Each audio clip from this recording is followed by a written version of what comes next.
कि जैसे सतनाम 2 अक्षर के मंत्र हैं। अब 2 अक्षर का दूसरा जो मंत्र है, इस सतनाम का प्रथम मंत्र हम इसको त्रिकुटी पर अकाउंट होगा इसका हमारा। और जो पहले मंत्र आपको 7 मंत्र दे रखे हैं, ये इसलिए दिए जाते हैं कि क्योंकि आप बहुत युगों से यहाँ अपना कति कंडेम हो लिए, इस युग में आए हो, इन संतों के पास जीवन व्यर्थ कर लिया, आपके पाप इतने जबरदस्त हो गए। कई भक्त तो नाम लेते हैं क्योंकि एकदम विश्वास नहीं होता, ज्ञान वो सुन नहीं पाते। अगर पक्का विश्वास करके कि कबीर इज गॉड और आप आ जाओ, नाम ले लो, सब त्याग दो, मर्यादा सब पुरानी पूजाएं, गारंटी देता ये दास चाहे कति कैंसर का बाप हो, तुरंत ठीक हो जाएगा।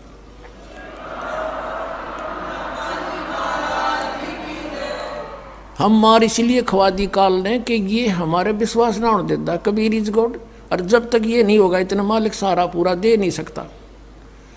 कह कबीर सुनो भी साधो, मैं तो हूँ विश्वास में। जब तुमने ये विश्वास हो गया कबीर इज गॉड, फिर देखना, या मैं 1000 प्रमाण दिखा सकता हूँ आपको, पुण्यात्मा हो जो परमात्मा की शरण में लगे हैं सच्चे, उससे उनके ऊपर कर्म की फिर मार आई है और ऐसे जीवित कर दिए। डॉक्टरों ने जवाब दे दिया था कि अब इसका कहीं इलाज नहीं, बेसिक ले जाओ, नाम ले रखा था उन्होंने, और वो अपने आप फिर स्वस्थ हो गए। भगवान किसे कहते हैं? इसको कबीर गॉड कहते हैं। तो ये प्रथम मंत्र में आपको अब ये 7 मंत्र बना के दिए जाते हैं। पहले 5 मंत्र देते थे नानक साहिब जी और परमेश्वर कबीर साहिब जी। फिर ये हैं 5 नाम हैं जो हमारे कमलों में ये प्रधान बैठे हैं। मूल कमल में गणेश जी, स्वाद चक्र में सावित्री ब्रह्मा जी, नाभि कमल में विष्णु और लक्ष्मी जी, हृदय कमल में शिव पार्वती जी और कंठ कमल में ये दुर्गा जी। तो ये 7 नाम इसलिए देते हैं हम कि मान लीजिए उपदेश ले लिया और ये प्रथम मंत्र एक बार मेरे मुख से भी सुन लिया मालिक की स्तुति जैसे हम देते हैं, और फिर उसकी उस सुनने के बाद साथ साथ बोल लिया और फिर भी मृत्यु हो जाती है, तब मनुष्य जीवन गारंटीड है उस व्यक्ति को, ये गारंटी देता है। और यदि उसने जाप कर लिया कुछ दिन और विश्वास ठीक रहा तो वो स्वस्थ भी होगा और इसकी इसी जीवन में आयु बढ़ती चली जाएगी, परमात्मा बढ़ाता चला जाएगा जब तक उसका मोक्ष नहीं होगा, इस जन्म में पार कर देगा आपको।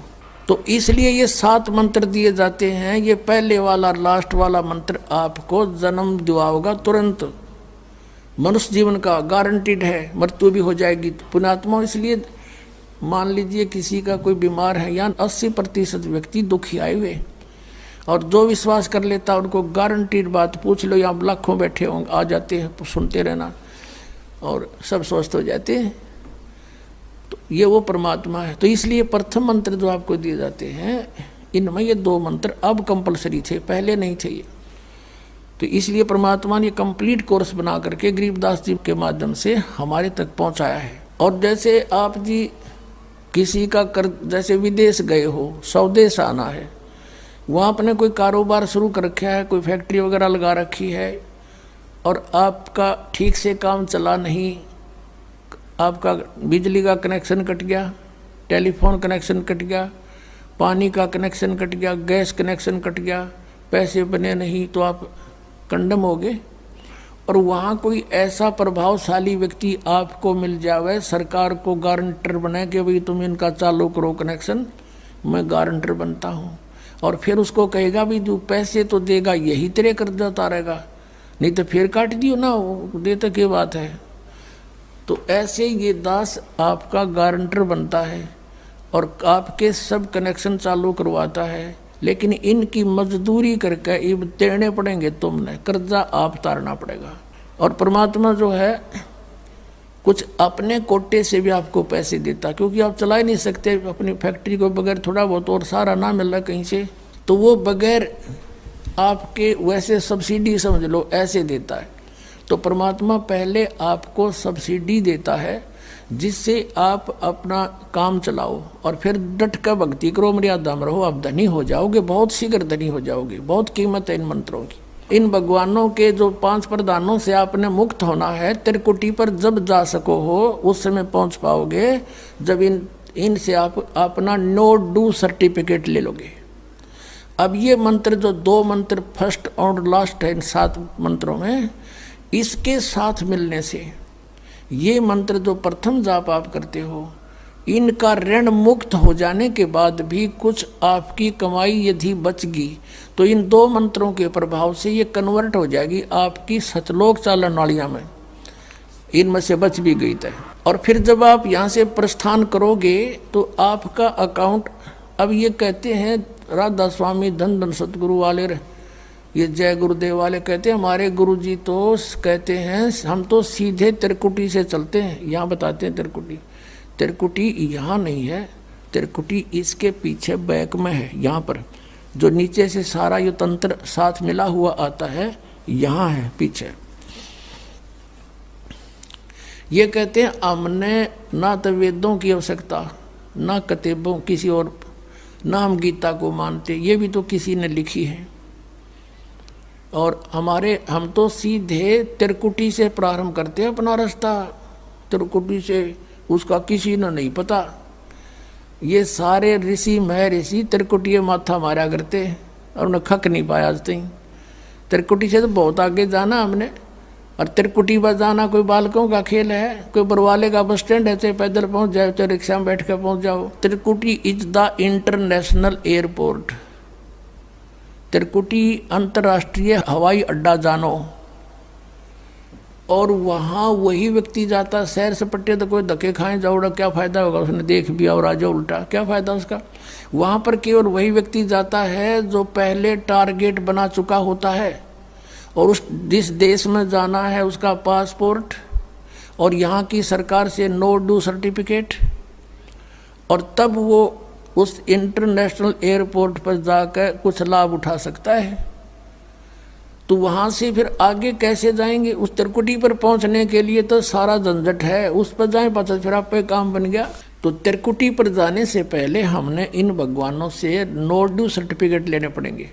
और आपकी ये ऐसी भक्ति है, इसे ऑटोमेटिक, ये देवता है, ये कोई किसी के साथ भेदभाव नहीं करते, आपकी कमाई एग्जैक्ट लिखी पाएगी कंप्यूटर की तरह, और जो आपका ड्यू शेष होगा आपको थमा दिया जाएगा। हृदय कमल में जीव रहता है, और इसके यहाँ से फिर ये सबसे पहले इसका रास्ता है त्रिकुटी बजाने का, सबसे पहले मूल कमल में जाना पड़ेगा।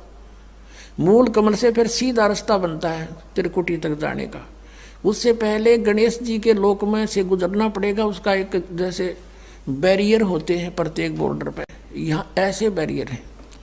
वहाँ जब आप जाओगे आपके सामने आपके मस्तिष्क पर जैसे लॉकेट होता है ऐसा लगा पाएगा, और तुरंत आपको कहा जाएगा चलो आप जाओ, आपकी ये पूंजी, और वो आपके उस मस्तिष्क में ऐसे लॉकेट पे वो नो ड्यू सर्टिफिकेट छपता चला जाएगा। फिर आगे चलोगे आप, आगे आप पहुँचोगे जब विष्णु जी के लोक में, वहाँ भी आपको ऑटोमेटिक मिलेगा, कोई बाधा नहीं मिलेगी, क्योंकि वहाँ तो चोरों को पकड़ा जाता है, सा को थोड़ा, वो देवता भी तो हैं, वो किसी के साथ जरा सी भी गड़बड़ नहीं करते। फिर ऐसे शिव के लोक में से शिव इस कमल में, हृदय कमल से फिर त्रिकुटी कंठ कमल में आएंगे, फिर हम त्रिकुटी पर पहुंचेंगे। अब त्रिकुटी पर जाने के बाद इस सतनाम के जो प्रथम मंत्र का अकाउंट वहाँ देंगे हम, लेकिन वहाँ पर यह काल बकवाद करवा देता है। यहाँ का जो जितने देव हैं ये अपने सतर पर कोई गलती नहीं करते, ये करवाता है। ऐसे ये त्रिकुटी पर जाकर चाल है, यहाँ तक नहीं बोलता ये। अब वहाँ ये कोशिश करता है कि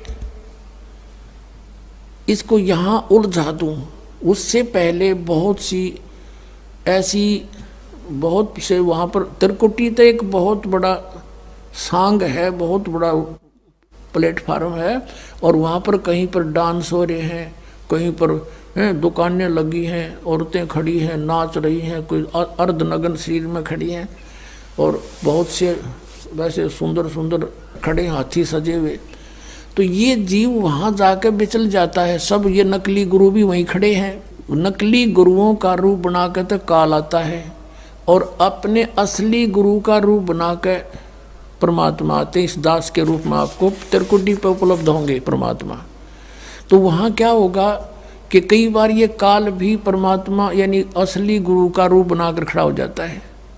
तो सबसे पहले आप क्या करोगे, प्रणाम जब करोगे गुरुदेव को, ये स्वभाव तो आपका यहाँ बना ही दिया जाता है, गुरु जी दिखे दंडवत करोगे।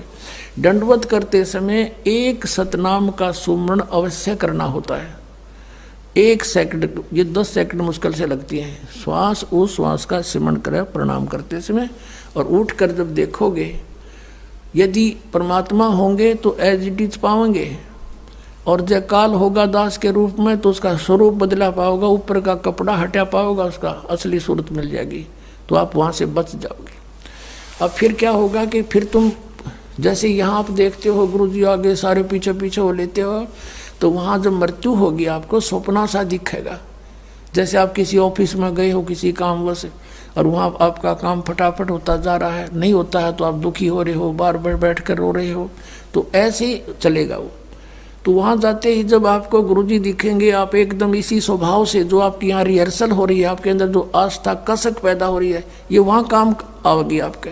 तो ये सब रिहर्सल यहाँ कराई जा रही है कि गुरु को परमात्मा जानकर ये सब क्रियाएं करो, तो वहाँ ये आपके काम आएंगी, वहाँ अपने यूज होंगी ये सारी फार्मूले।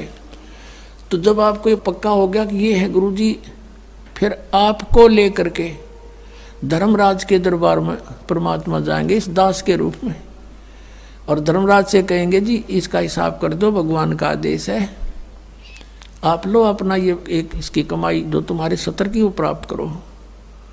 ओम नाम की कमाई और ये यज्ञों का जो बचा हुआ यहाँ प्रयोग हो गया सो हो गया यज्ञ, फिर भी बचे हुए भी आपको वहाँ देने पड़ेंगे कि आप अपना संभालो अपने सतर की, जैसा कि आपके संविधान में लिखा है। ये पवित्र वेद पवित्र गीता भगवान का संविधान है, इसके विरुद्ध जो कार्य करता है वो दोषी है, चाहे जज है चाहे बिना जज है। तो यहाँ का न्यायाधीश बहुत समझदार है, उसने वो सब समझता है। परमात्मा याद दिलाता है 18वें अध्याय के 66वें श्लोक में लिखा है, सर्वधर्मान परित्यज्य माम एकम शरणं व्रज। अपना अपने सतर की जो तुम्हारी है वो अपनी लो, इसकी पूजाएं, और इसको छोड़ो, आगे चलेगा ये। तो वहाँ सतनाम के प्रथम मंत्र का जाप हम वहाँ देंगे, यज्ञ दे देंगे, फिर ये वहाँ से चलेगा। फिर वो आगे जागा तो पार ब्रह्म के लोक से हमने पार होना है। वहाँ पर सतनाम के दूसरे मंत्र की कमाई जो श्वास वो श्वास से की हुई है, ये उसके दरबार में जाकर अक्षर पुरुष यानी परब्रह्म के लोक में जा करके उसको देंगे, वो आगे जाने अलाउड कर देगा, उसके 7 संग ब्रह्मांडों से पार होना हमने सहयोग देगा वहाँ से वो वहाँ तक जाने का, उस टैक्स के बदले में। अब यहाँ बताया है कि जे तू पढ़ा पंडित बिन दोई ना अक्षर दोई नावा, और पर्णवत नानक एक लंगाए जे कर सत समावा। अब ये 2 अक्षर का नाम जो सतनाम है, ये हमें भंवर गुफा तक पहुंचा देगा। भंवर गुफा है, जैसे अभी तक हमने 10 द्वार सुने थे, तो यहाँ परमात्मा ने गरीबदास साहिब जी के माध्यम से कहा है कि 12 मद मैल मठ बोरे बहुर ना दे धरे रे। वो तो 12वें द्वार को पार करके है वो मठ, वो स्थान, वो ठोड़ ठिकाना। फिर जहाँ जाने के बाद बहुर ना दे धरे रे, फिर दोबारा जन्म कभी नहीं होता। एक 10वां द्वार तो इस शरीर से निकलना है। ये शरीर और एक ब्रह्मांड एक है, इससे निकल गया। कई योगी देखे यहाँ से शरीर फोड़ जाते हैं, यहाँ एक काग बोलते हैं इसको, स्थान को काग। छोटे से बच्चे को आप देखोगे नर्म नर्म स्थान होता है, वो कई बार नीचे हो जाता है तो उसको एक देसी इलाज से ऊपर उठाते हैं हाथ से, तो इसको फोड़ के वो बाहर निकल जाते हैं। वो कहते हैं जिसकी मृत्यु यहाँ से हुई हो ना, उस योगी को कहा करते इसने ब्रह्मांड फोड़ दिया। ब्रह्मांड फोड़ दिया कि अकेला तोड़ दिया। ब्रह्मांड के बीच में, प्रत्येक ब्रह्मांड के बीच में वैक्यूम प्लेस है, खाली स्थान बहुत लंबा चौड़ा। ये फिर वहाँ धक्के खाएं जाओ, उसका वहाँ के चक्कर काटें जाओ, ठंडी ठंडी इसमें लगती रहे, और वहाँ इसकी कमाई पूरी हो जाएगी, फिर वापस नरक में। और फिर 21 ब्रह्मांड का भी एक ग्रुप है, चारों तरफ से एक अंड आकार है, और 21वें ब्रह्मांड का कनेक्शन जो है उसके चारों तरफ भी फिर खाली स्थान है, और वहाँ से सीधा एक 11वां द्वार है, वो अक्षर पुरुष के लोक में प्रवेश होता है 7 संग ब्रह्मांडों का। वो 7 संग ब्रह्मांड भी चारों तरफ से एक तरफ बंद हुए हैं, पैक हैं, और बीच में अलग अलग डिवाइड हैं, वो अलग हैं। तो जब 11वें द्वार को पार करेंगे तो उसमें प्रवेश कर जाएंगे अक्षर पुरुष के लोक में। और 12वां द्वार जब है अक्षर पुरुष का, जो 12वां द्वार है अक्षर पुरुष के लोक से सतलोक में जाने के लिए पहले बीच में एक और स्थान है जो गुफा टाइप है, और उसको ऐसे गोल आकार है, वो ऐसे ऐसे जाएगा ऊपर को। तो वहाँ जब हम 12वें द्वार पर खड़े हो जाते हैं, इसका जो अक्षर पुरुष का चारों तरफ से जो बंद है उसके पारदर्शक है वो, वहाँ से सतलोक दिखाई देता उस आत्मा को जिसके पास सार नाम की कमाई है। अन्य को नहीं दिखता, अक्षर पुरुष के लोग व्यक्तियों को नहीं दिखता, वहाँ के प्राणियों को नहीं दिखता, तो वहाँ से फिर वो दिखाई देता है। अब जैसे नानक साहब ने कहा कि एक छुड़ावे एक लखावे, यूँ तो छुड़ाओगा कालते सतनाम का पहला मंत्र ओम, और वो जो दूसरा मंत्र है वो लखावेगा, वहाँ जाकर एंड पे बैठा देगा, और वहाँ से आपको सतलोक दिखाई देगा, पार नहीं हो सकते।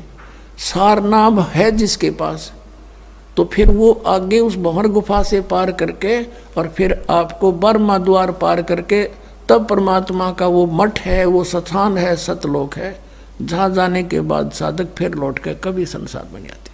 तो इस प्रकार ये अर्थ तो ये था 18वें अध्याय के 66वें श्लोक का। ये बालक के जाने, संस्कृत के जानने वाले विद्वान पाक रहे थे, इनको कख नहीं पता था, अनृत कर डाला इस अनमोल सदग्रंथों का।